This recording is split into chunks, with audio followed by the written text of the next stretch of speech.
Of all the zones that sprawl across the two continents of classic WoW, one of the most mysterious and intriguing has to be Feralas. Wild, ancient, and unexplored until the second half of the game, this old-growth rainforest seems far and away from civilization, but still contains a complex history of its own. Zealous highborn elves hidden away within their city, territorial ogres, a rebel Tauren clan, and many other factions are vying for power among the ruins and trees, and there are dozens of other small secrets to uncover as well. I've made several videos on Feralas before, covering specific points of interest on the map, but today, I want to tackle a larger chunk of this forgotten wilderness, the northern portion of the zone. This is one of the higher level areas of Feralas, and while players might venture here a time or two for some quests, there is also a disproportionate number of unique features to find, and today, I want to talk about them. As always, thank you for the fun comments and support, and with all that being said, let's get right into it. Let's begin in the far west, along the Forgotten Coast, the gateway to the Veiled Sea in this zone, along with the two sizable islands that can be found just off the shore. This subzone is populated by sea giants, water elementals, and a few other types of wildlife, and while you might run along here collecting water elemental cores or zapping sea giants to carry out the wishes of a nearby goblin engineer, the landscape itself offers a few more detailed insights. The geography of the shoreline is rather unique, with a number of inlets and a wide shore plain extending inland from the actual beach. There are also a number of withered or petrified trees dotting this shoreline, which could be signs pointing to the Great Sundering 10,000 years ago, before which the Sardor Isle ecosystem off the coast was maybe connected to the mainland as a part of a larger evergreen forest. It's another question to consider why this Sardor forest biome is shared only between here and Darkshore to the far north, but this could be a hint that there was much more forested land in the west of Kalimdor that existed prior to the Sundering. Or, after the catastrophe, these trees were somehow the first to recolonize the island's soil as opposed to the more established rainforest species. Anyway, I get that it might be debatable to include Sardor and the Forgotten Coast in a talk about northern Feralas, but the coast extends to the north all the way to the edge of the zone, and I figured I'd include these details here. As the shoreline turns northward, there's no reason to go up there for quests, and mountains block it off from the valley we'll see in a minute, but the coast continues to show a lot of detail and more of the signature inlets that aren't seen in many other places. Most remote coastal spots on Azeroth look something like this, just mountains dipping right into the water, but this stretch in northern Feralas to me indicates there may have been more planned at one point, a few more coastal objectives to complete perhaps, or, hear me out, maybe direct access to the coast from the northern valley. This particular inlet and the nearby cliffs look like a perfect spot for a waterfall, though there's no actual evidence for this. Just something to think about as we continue inland and take a look at some places that are geographically close, but gameplay-wise totally isolated from this truly forgotten part of the coast. As you make your way up and away from the shore, you of course can take the path that leads up to the main road from the boat dock, but did you know there's another, less conspicuous path just to the north? It's one of the steepest little hikes in the game, and is even lined with torches, but to this day I haven't been able to find a real purpose for it. It's just an alternate route bridging the two areas. Soon after turning north, you'll pass into the Valley of the Twin Colossals, where we'll be spending the rest of our time today. This is a massive area that contains most of the high-level questing spots in Feralas, and at its center lies its namesake, a pair of mesas known as the Twin Colossals. Mountains subjected to erosion, or perhaps a pair of massive tree trunks now petrified and lost in time, but either way, they're now the most defining feature of this region, a lush counterpart to the mesas and Thousand Needles. The main road passes right between them, and you'll find the Night Elf Marley Wishrunner camped nearby, offering to send you up to the top to take in the view. If you accept her offer, she teleports you to the top of the Eastern Colossal, where you find yourself on a good-sized plateau complete with a small pond and some waterfalls that feed into the valley's lone river system. Kaelin Windflight, another night elf, is here to sell you a colossal parachute for 20 silver, but be careful, as it will only slow your fall for 10 seconds. I'm sure there's countless players like myself who have learned the hard way not to pull the cord too early, or else you'll be visiting the spirit healer. There's no way to visit the top of the western colossal, but there's nothing up here anyway, and I think the two mesas are a great focal point for the rest of the valley. Wild and overgrown, but sunnier than the rest of the zone, as if we needed any more convincing this zone could be some sort of national park or nature preserve. The next landmark I want to cover is Rage Scar Hold, a mid-sized cave now overrun with ferocious yeti to the southeast of the colossals.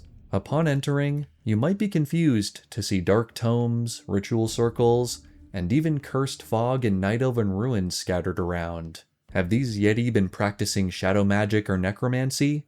Probably not, and the most likely explanation is that the cave model was reused from Twilight's Run in Silithus, where cultists and sorcerers practice forbidden magic. I'm not sure why the developers chose this model as a home for a colony of yetis, but this could just be a simple oversight. Not far away, on the opposite side of the road, is Gregan Brewspewer, a dwarven alchemist who has traveled here from Ironforge and possesses great knowledge of herbs and potions. For players on the Lincoln quest line that begins in Ungoro Crater, you'll pay Gregan a visit to craft the Vidir Elixir, an important potion needed for the story.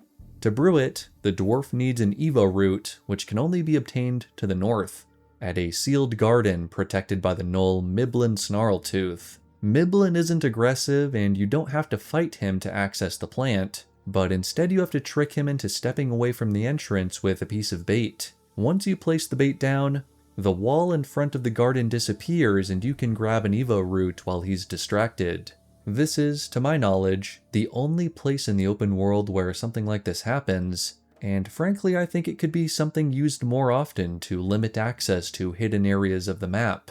Though in this case you can parkour up and around the ruins to grab an Evo root without doing this. We don't know much else about Miblin other than he's likely a member of the Woodpaw tribe. Maybe he's not so different from Gregan, a recluse who's come here to research plants and alchemy far from the rest of his kind. If you know what video game he's a reference to, mention it down in the comments.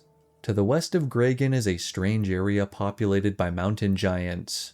A primordial Stonehenge dotted with strange crystals that doesn't even show up on the map. There are a few quest objectives that take place here, but something I learned just recently is that you can use the Goblin Zapper from the Forgotten Coast to shrink the giants down into more manageable forms. While most players probably assume the Zapper is only designed for the sea giants on the nearby shore, you can also make the trek up here for some additional targets if needed. We don't know much about the giants or how they might have interacted with the elves in the distant past, but it seems the elemental energy is particularly strong here.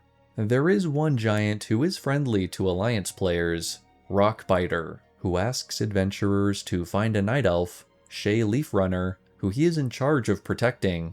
Shay can be found to the north, at the ruins of Ravenwind, where vile harpies now call home. Once you fight your way through the ruins and find her, you can escort her back to the camp and Rockbiter for a reward, and the giant even comments, "I'm so glad you're back, Shay. What would I tell your parents if I lost you?" This is probably just a throwaway line, but there are 3 other Leaf Runners in the game to whom she could be related. Tanel and Ivy Leaf Runner at the Emerald Sanctuary in Felwood, and Huntress Leaf Runner who patrols around Darnassus. It's a fun little storyline that's both whimsical and kinda stressful as Shay tends to wander off into the wilderness during the escort mission, but I also think it's cool to examine the family connections that exist within the game. The final element of the valley is the Green Dragon territory in the northeast. From the eastern Colossal, a small river flows north into Jadamir Lake, which surrounds the island of Dreambow. Corrupted green dragonkin patrol the area, and can also be found across the lake at the ruins of Oniros.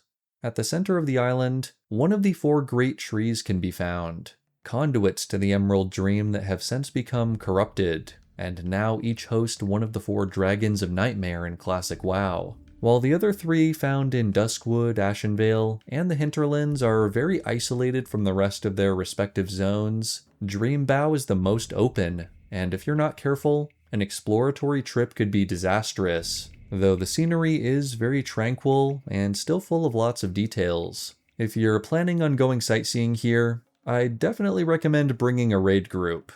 Which brings us to the end of our tour of northern Feralas. If you continue on the main road headed north, you'll find a mountain pass that takes you to the Grey Land of Desolus, a complete 180 from this lush forest paradise. You might have begun your journey in Feralas coming down from this direction at level 40, and it's rather poetic that your adventure here might conclude in this valley 5, 10, or even 20 levels down the line, depending on what you're working on.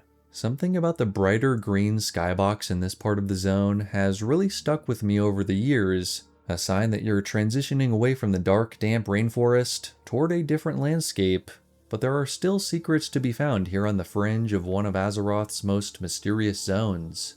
And hey, if you're lucky, you might even find Rexar, the famous beast master of the Horde, patrolling through here, taking in the sights and sounds of northern Feralas, and continuing his journey to explore the wilds of Azeroth. Thank you all so much for watching. I hope you learned something new today, and I really enjoyed revisiting this area as it's one of my absolute favorites. For those interested, I've included links to some of my other Feralas videos down in the description. A special thank you to my channel members who provide bonus support for these videos, and until next time, may the Force be with you.